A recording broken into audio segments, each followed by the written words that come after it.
है, मैं हूं आपके साथ दीपिका ओझा। चलिए शुरुआत करते हैं खबरों की। बीजेपी के राष्ट्रीय अध्यक्ष जेपी नड्डा 27 अगस्त को एक दिवसीय उत्तराखंड पर दौरे पर रहेंगे। बता दें कि वोटर चेतना अभियान के तहत राष्ट्रीय अध्यक्ष जेपी नड्डा हरिद्वार पहुंचेंगे, जहां पर वोटर चेतना अभियान के तहत हरिद्वार लोकसभा क्षेत्र के अंतर्गत आने वाले बूथ स्तर के कार्यकर्ताओं और पदाधिकारियों से बैठक करेंगे।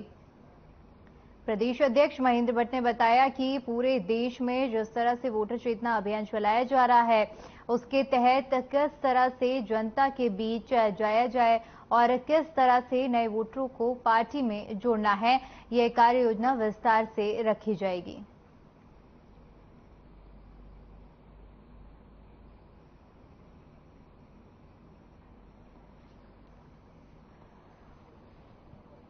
देखिए, हमारे राष्ट्रीय अध्यक्ष आदरणीय जेपी नड्डा जी का 27 तारीख को आगमन है।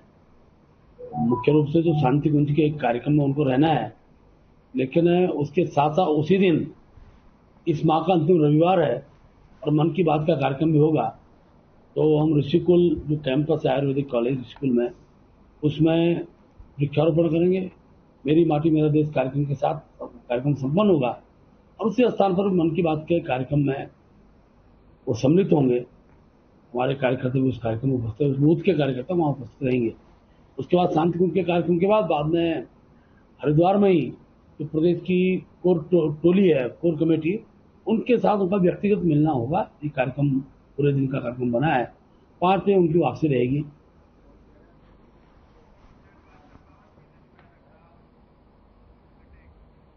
टनकपुर नगर पालिका हाल ही में टनकपुर, बनवासा और धूरा तीनों मंडलों की टनकपुर नगर पालिका हाल ही में वोटर चेतना अभियान की बैठक की गई है, जिसमें मुख्य अतिथि के रूप में प्रदेश मंत्री विकास शर्मा मौजूद रहे। उन्होंने लोकसभा चुनाव की वोटर लिस्ट में वोटरों को कैसे जोड़ा जाए, इस संबंध में कार्यकर्ताओं को बताया और कार्यकर्ताओं को सीधे वोटरों से संपर्क करने के सुझाव दिए गए। इस कार्यक्रम के संयोजक हरीश चंद हैं और उन्होंने प्रदेश मंत्री हेमा जोशी ने भी अपने विचार रखे। कार्यक्रम का संचालन जिला महामंत्री पूरन मेहरा ने किया। इस कार्यक्रम में टनकपुर मंडल अध्यक्ष कुमारी तुलसी कुंवर, अनीता यादव, पूर्व जिलाध्यक्ष दीप चंद पाठक, पालिका अध्यक्ष विपिन वर्मा, मंडल महामंत्री भुवन कनोली, शशांक गोयल समेत तमाम लोग मौजूद रहे।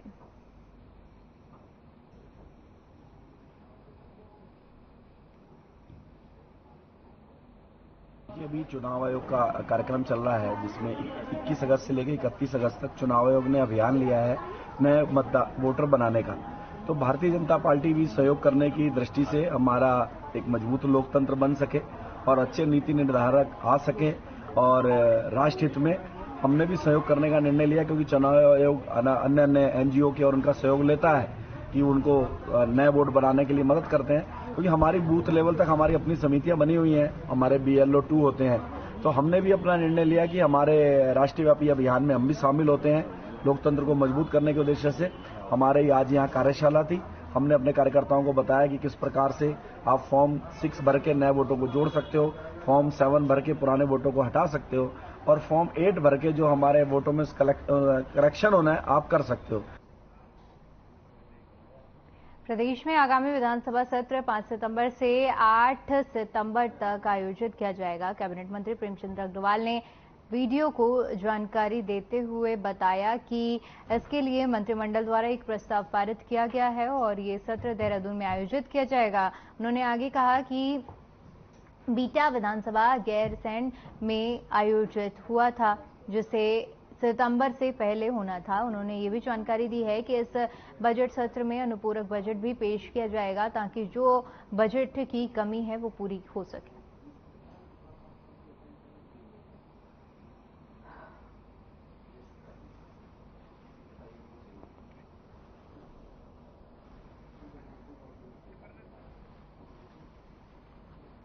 तो 3 दिन तक मानसून सत्र चलेगा। इस मानसून सत्र को लेकर कैबिनेट मंत्री ने पूरी जानकारी दी है, जिसमें उन्होंने बताया कि 5 सितंबर से मानसून सत्र की शुरुआत होगी। इस दौरान अनुपूरक बजट भी राज्य का पेश किया जाएगा।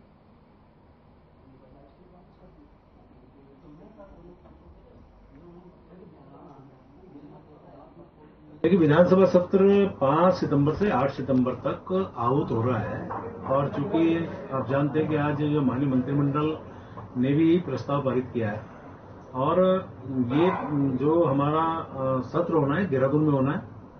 साथ में ये भी मैं आपको बताना चाह रहा हूँ क्योंकि पिछली बार मार्च में गैरसैंण में हुआ था और उसमें सितंबर से पहले होना था।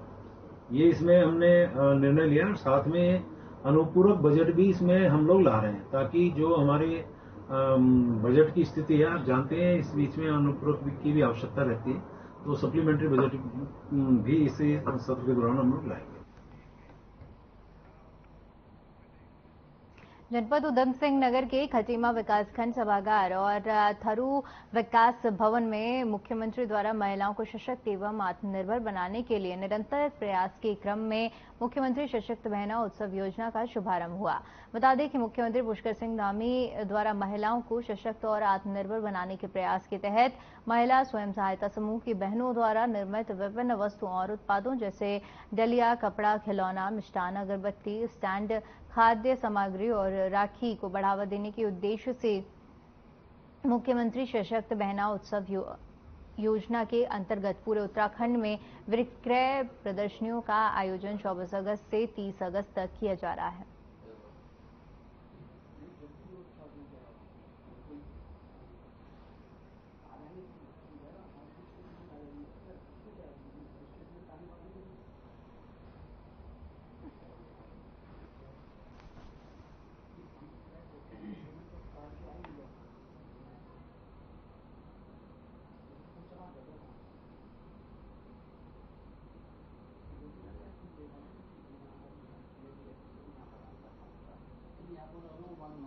माननीय मुख्यमंत्री जी का पहले तो धन्यवाद करते हैं कि उन्होंने हमें आर्थिक रूप से सशक्त बनाने के लिए बहुत सारे प्रयास किए हैं और कई सारी योजनाएं बनाई हैं। इसके तहत आज जो प्रदर्शनी लगी है, उन्होंने इस प्रदर्शनी के माध्यम से जो हमने प्रोडक्ट बनाए हुए हैं अपने हाथ से, उसको बेचने का हमें अवसर मिलता है, जिससे हमें काफ़ी आत्मविश्वास जागा है और उत्साह भी बढ़ा है और हमें एक प्रेरणा मिली है कि हम आगे को और अच्छा कर सकें। सर, एक तो हम गाय के गोबर से मोबाइल स्टैंड, धूपबत्ती और समरानी का भी इस तरह के जो कि पूरे वातावरण को शुद्ध कर देता है, ये बनाते हैं। मुख्यमंत्री जी के निर्देश पर मुख्यमंत्री सशक्त बहना वंदना उत्सव कार्यक्रम का आयोजन किया जा रहा है। यह कार्यक्रम आज दिनांक 24 अगस्त से प्रारंभ हुआ है तथा 30 अगस्त 2023 तक इसका संचालन किया जाएगा और यहाँ पर हम इसके अंतर्गत विकासखंड सभागार तथा थारू विकासखंड खटीमा में प्रदर्शनी का आयोजन कर रहे हैं, जिसमें एनआरएलएम अंतर्गत हमारे निर्मित समूहों के सदस्यों अर्थात हमारे एनआरएलएम की बहनों के द्वारा उत्पादित वस्तुओं की प्रदर्शनी की जाएगी, जिससे उन्हें मार्केटिंग का एक अन्य साधन प्राप्त हो ताकि उनकी बिक्री बढ़ सके और इससे उनकी आमदनी बढ़ सके। माननीय प्रदेश के यशस्वी मुख्यमंत्री माननीय पुष्कर सिंह धामी जी के नेतृत्व में आज सशक्त बहना उत्सव योजना का शुभारंभ माननीय मुख्यमंत्री जी ने देहरादून में किया। इस योजना के तहत प्रत्येक ब्लॉक में समूह की महिलाओं के द्वारा जो उत्पादित सामान है उसको एक बाजार देने का जो प्रयास माननीय मुख्यमंत्री जी द्वारा किया जा रहा है कि जगह जगह उनके जो स्टॉल लग रहे हैं और हाथों से निर्मित जो है गांव में महिलाएं जो उत्पादन बनाती हैं उनका वहाँ पे स्टॉल लगा गया, जिससे कि महिलाओं को उत्पादन बाजार मिल सके, वो जो है वो उनकी आर्थिक आय हो सके और वो सशक्त बन सकें। इस उद्देश्य को लेकर एक हफ्ते तक का लगातार रक्षाबंधन तक का माननीय मुख्यमंत्री के आदेश के अनुसार इस योजना के तहत ये जो है स्टॉल लगेंगे। द्वाराहाट के नगर पंचायत सभागार में वोटर चेतना महाअभियान की बैठक हुई। बीजेपी के विनोद भट्ट जिला महामंत्री बीजेपी रानीखेत वोटर चेतना महाअभियान का शुभारंभ किया। प्रत्येक विधानसभा में बीजेपी कार्यकर्ताओं को 10,000 नए मतदाता बनाने का लक्ष्य सौंपा गया है। शुभारंभ कार्यक्रम में मुख्य अतिथि राकेश नैनवाल ने किया। बता दें कि पार्टी ने प्रत्येक विधानसभा में 10,000 नए मतदाता बनाने का लक्ष्य रखा है। प्रदेश प्रभारी दुष्यंत गौतम के निर्देश पर कार्यकर्ता नए मतदाताओं का नाम वोटर लिस्ट में जुड़वाने का काम करेंगे।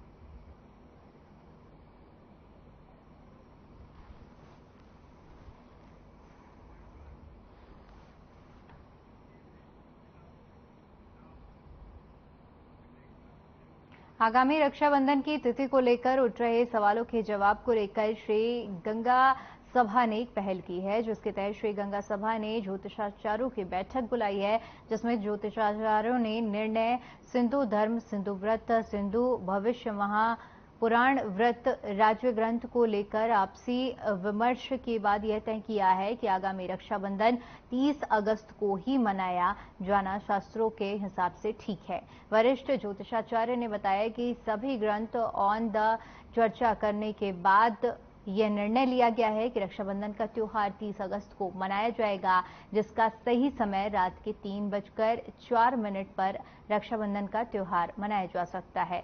ज्योतिषाचार्य डॉक्टर शैलेश तिवारी ने बताया कि भद्रा उतरने के बाद ही रक्षाबंधन का त्योहार मनाया जाता है। पहली बार त्योहारों को 2 तिथियों के असमंजस के लिए समाप्त करने के लिए गंगा सभा और इस अनोखी पहल में आगे भी महत्वपूर्ण त्योहारों को लेकर इस तरह का मंथन जारी रखने की बात कर रहे हैं।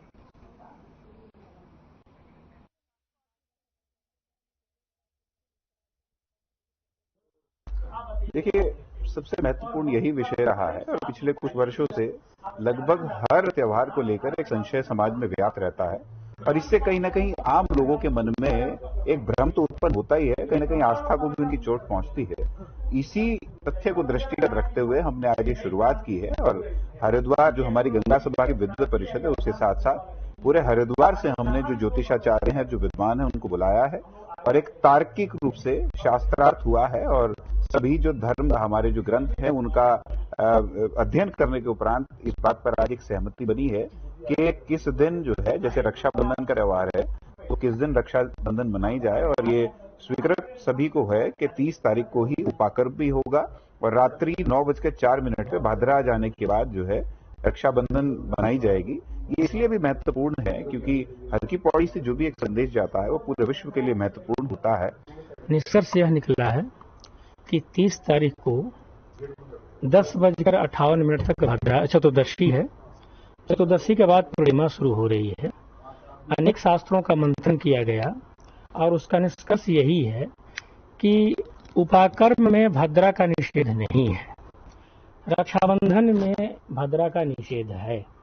अतः 30 तारीख को 10:58 के बाद उपाकर्म किया जाएगा और 30 तारीख को ही रात में 9:04 के बाद।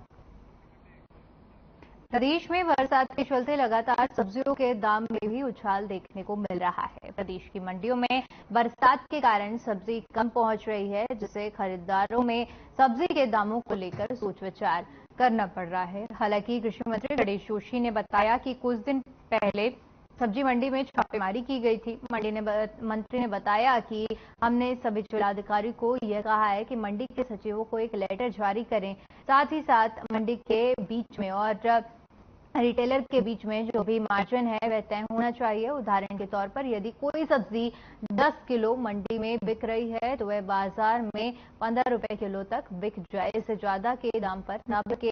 मंत्री ने बताया कि वे फिर से इसकी समीक्षा करेंगे और जल्द ही इसको ठीक कराने का प्रयास करेंगे।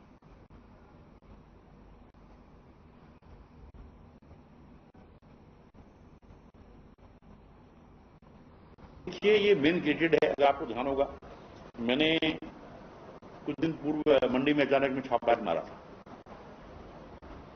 और जब मैंने वहां पर टमाटर के दाम पूछे, उन्होंने कहा ये 70 रुपया है और ये 80 रुपया है और मार्केट में 180 से 200 रुपये बिक रहा था।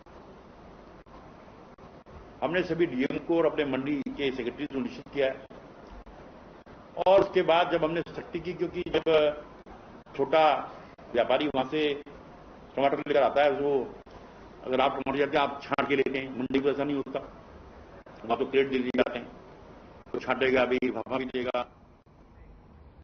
सोशल मीडिया पर इन दिनों एक वीडियो तेजी से वायरल हो रहा है, जिसमें चिकन पार्टी के दौरान अन्य मीट परोसने से वहां बवाल खड़ा हो गया। ताजा मामला गुलरबुच और बैर जलाशय स्थित एक रिजॉर्ट का है, जहां पर यह वीडियो बताया जा रहा है। वीडियो में साफ दिखाई दे रहा है कि एक आदमी सुअर का मीट को बार बार दिखाते हुए कैंटीन में बवाल मचा रहा है। स्थानीय लोगों का मानना है कि इस तरह की घटना से कैसे क्षेत्रीय विधायक अरविंद पांडे का सपना पूरा होगा, क्योंकि क्षेत्रीय विधायक अरविंद पांडे बौर जलाशय गुलरभुज को एक मॉडल पर्यटन स्थल बनाने का सपना देख रहे हैं।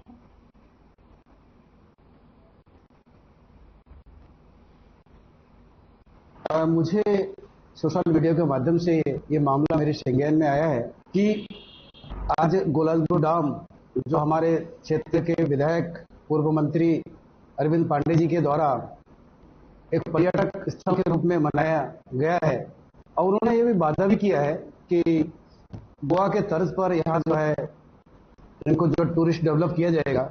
जो बड़े अफसोस की बात है कि कुछ भाजपा नेताओं के द्वारा उनके होटल में चिकन के मीट में जो है सुअर का मीट मिला के खिलाने का जो काम उन्होंने किया है, इससे ये पता लगता है कि भारतीय जनता पार्टी जो कि किस तरह से मतलब हिंसा फैलाने का काम ये लोग करते हैं। और जलाशय एक बहुत ही अच्छा रमणीक स्थल बन सकता है, लेकिन जो उसका स्वरूप है आज बहुत ज्यादा बिगड़ा हुआ है। मैं तो हमारे माननीय विधायक अरविंद पांडे जी, उनसे भी रिक्वेस्ट करूंगा क्या उसका भौतिक सत्यापन करें और स्थलीय निरीक्षण करें कि वहां क्या घटनाएं घटित हो रही हैं। वहां पर अव्यवस्था के अतिरिक्त कुछ नहीं है। शाम के समय में अच्छे परिवारों के लोग वहां पर जा नहीं सकते। आज कोई महिला वहां सुरक्षित नहीं है। आज वहां जो मांस, मीट, मुर्गा और दारू पार्टी के नाम पर जो कुछ भी हो रहा है वो किसी से छुपा हुआ नहीं है। मुझे तो बड़ा आश्चर्य है कि वहां की पुलिस क्या कर रही है। वहां गुलरभुज में चौकी है जो गदरपुर थाने के अंतर्गत आती है। रेरा एक्ट की बारीकियों और किसानों को उनके खाते के अनुसार सटीकता से रेरा एक्ट के अंतर्गत आने वाली विभिन्न सवालों की शंकाओं को दूर करने और आज प्राधिकरण सचिव पंकज उपाध्याय सिटी मजिस्ट्रेट ऋचा सिंह के साथ जमीन पर उतरे और हिम्मतपुर तल्ला पहुंचे, जहां पर किसानों को एक्ट की विस्तृत जानकारी दी। मगर इधर किसान के सवालों पर आखिरकार वे बैकफुट पर नजर आए और एक्ट को लेकर स्थिरता बरतते हुए बात कही। उन्होंने कहा कि किसान के साथ बैठक में तमाम सवालों के जवाब दिए जाएंगे। किसानों ने कहा कि प्राधिकरण को अपनी रिपोर्ट दोबारा तैयार कर भेजनी होगी। उधर किसानों के तेवर देख साफ अंदाजा लगाया जा सकता है कि अब वे प्रशासन के खिलाफ मोर्चा खोल चुके हैं और किसी भी प्रकार के समझौते के लिए तैयार नहीं है।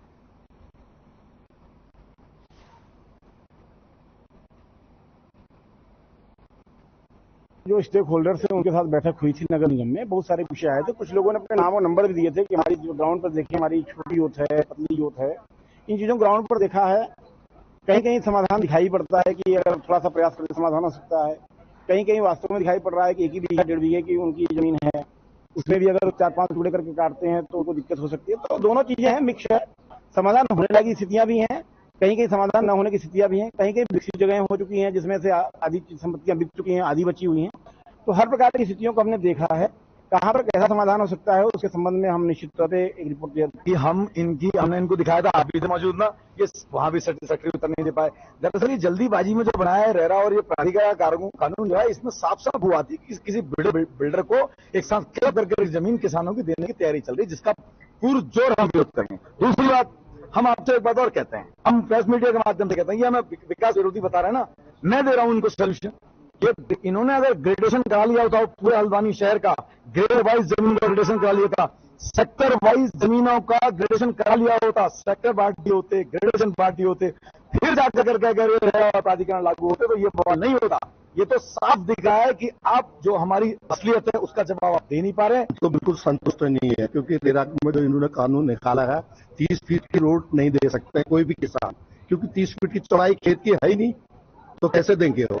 सन 2005 में जब तिवारी जी मुख्यमंत्री थे उस समय भी भू अध्यादेश लागू हुआ था। हमने कहा था उस समय तिवारी जी के पास गए थे, हम 18-19 ग्राम था, हमने तिवारी से कहा था यदि आप इसको वापस नहीं लेंगे तो पूरे पानी की टैंकियों में जहर घोल दीजिए और सबको मार दीजिए, क्योंकि हमको ना पानी मिलता है, ना वहाँ खेती होती है, पथरीली जमीन है, हम बेचेंगे नहीं तो क्या करेंगे, कैसे अपने बच्चों का गुजारा, कैसे पढ़ाई लिखाई करेंगे, कैसे शादी ब्याह करेंगे। तो तिवारी जी ने टोलिया से मुख्य सचिव उनको बुलाया पटल में, उसी समय रात 12 बजे वापस ले लिए। आज ये बीजेपी सरकार जब से आई तो इन्होंने जो ये नगर पालिका में हमको लिया ये गलत लिया। अभी कम से कम 50% यहाँ खेती हो रही है, सबसे गलत काम उन्होंने ये किया। उसके बारे में भी सोचना चाहिए। जैसे हमने अभी अपनी जमीन दिखाई, हमारे 3 भाइयों के हिस्से है उसमें, तो उसमें तो एक भाई पिछले करीब 1 माह से अपनी मांगों को लेकर रुड़की तहसील में धरना दे रहे किसानों के समर्थन में भारतीय किसान यूनियन की महापंचायत का ऐलान किया गया, जिसको लेकर रुड़की तहसील के बाहर भारतीय किसान यूनियन की महापंचायत आयोजित हुई। महापंचायत में भारतीय किसान यूनियन के राष्ट्रीय नेता राकेश टिकैत पहुंचे। घंटों चली महापंचायत में किसान नेताओं ने संबोधित किया। वहीं अलग अलग जगहों से आए किसानों ने अपनी अपनी समस्याएं रखी, जिस पर राकेश टिकैत किसानों की आवाज को सरकार तक पहुंचाने का दम भरते रहे।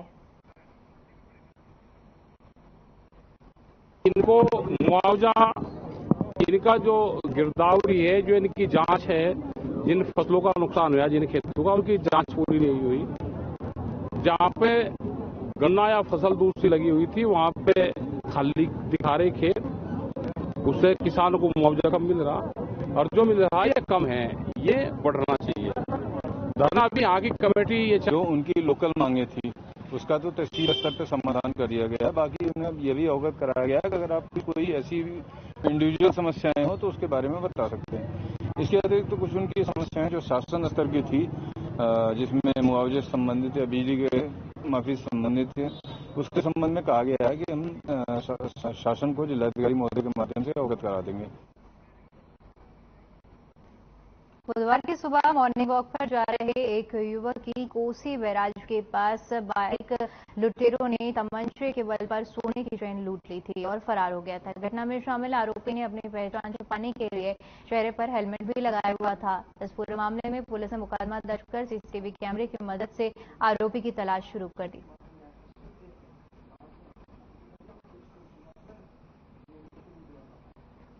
प्रियांक खोलवे कल मॉर्निंग वॉक में जा रहे थे, उनके साथ तमंचे के बल पर उनकी सोने की चेन लूट ली। इस सूचना पर थाने पर अभियोग पंजीकृत किया। अभियोग पंजीकृत करने के बाद हमने फरार से सीसीटीवी आदि को देखने के उपरांत एक व्यक्ति को गिरफ्तार किया, जिसके कब्जे से लूटी हुई चेन और तमंचा बरामद हुआ है। और इस अभियुक्त के खिलाफ 20-25 मुकदमे विभिन्न थानों में काशीपुर, ITI, गदरपुर, जसपुर, टांडा आदि में पंजीकृत किया गया है। आरोपी का नाम रजब है, ये बाजपुर का रहने वाला। कॉर्बेट पार्क से सटे तराई पश्चिम वन प्रभाग का फटो पर्यटन जोन हर साल पर्यटकों के लिए खुला हुआ है। पूरे साल यहां पर पर्यटन गतिविधियां सुचारू रहती हैं, पर इस साल फटो जोन को 31 अगस्त के लिए बंद कर दिया गया था।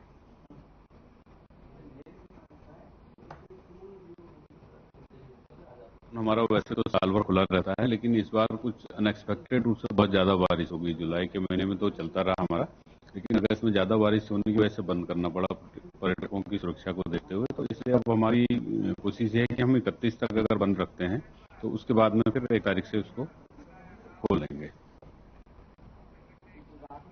जनपद उधम सिंह नगर के खटीमा में पीलीभीत रोड स्टेट हाईवे के किनारे राइट ऑफ वे की जगह पर व्यवसायियों द्वारा किए गए अतिक्रमण को हाईकोर्ट के आदेश के अनुपालन में जेसीबी के माध्यम से उप जिलाधिकारी रविंद्र बिष्ट और तहसीलदार हिमांशु जोशी के नेतृत्व में राजस्व विभाग, लोक निर्माण विभाग, नगर पालिका और पुलिस टीम की संयुक्त टीम ने हटाने की कार्रवाई की।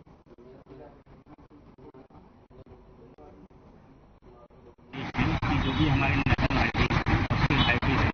जो राइट ऑफ वे उसमें से अतिक्रमण ना हो, इससे तो दुर्घटनाएं हुई, जान की स्थिति पैदा होती है। लिहाजा माननीय हाईकोर्ट के आदेश के क्रम में आज हम इसका अनुपालन करवा रहे हैं और हमने आज पीलीभीत रोड में जितने भी ये हमारे एसेट्स हैं स्टेट हाईवे में जो अतिक्रमण है पीलीभीत, इसको हम PWD के साथ मिलकर इस अतिक्रमण को हटा रहे हैं।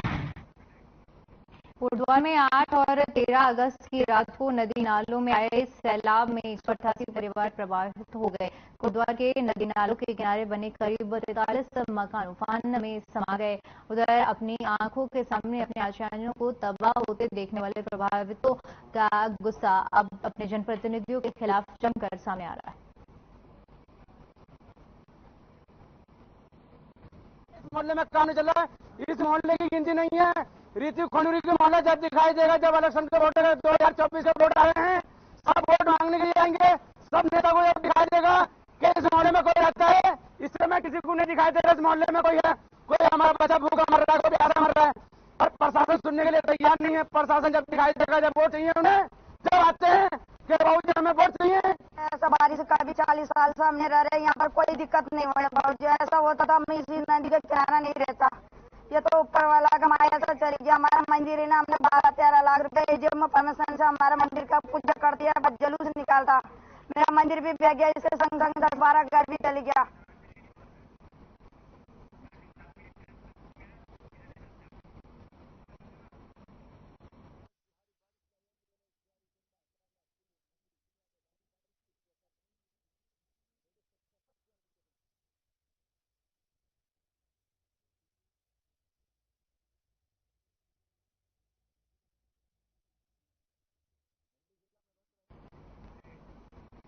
चलिए अब आपको सीधा कार्यक्रम में लिए चलते हैं, जहां पर आजाद हिंद फौज की 79वीं श्रद्धांजलि सभा का आयोजन किया जा रहा है। सीएम धामी में मौजूद है।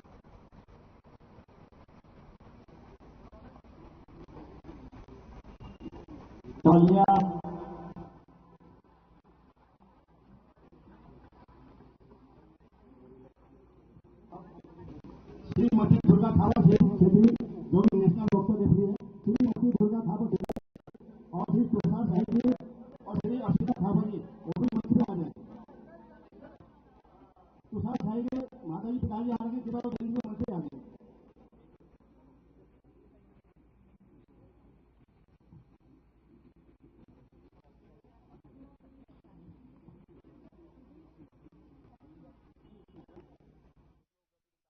चलिए फिलहाल के लिए इस बुलेटिन में इतना ही। बाकी तमाम बड़ी खबरों के लिए बने रहिए हमारे साथ। नमस्कार।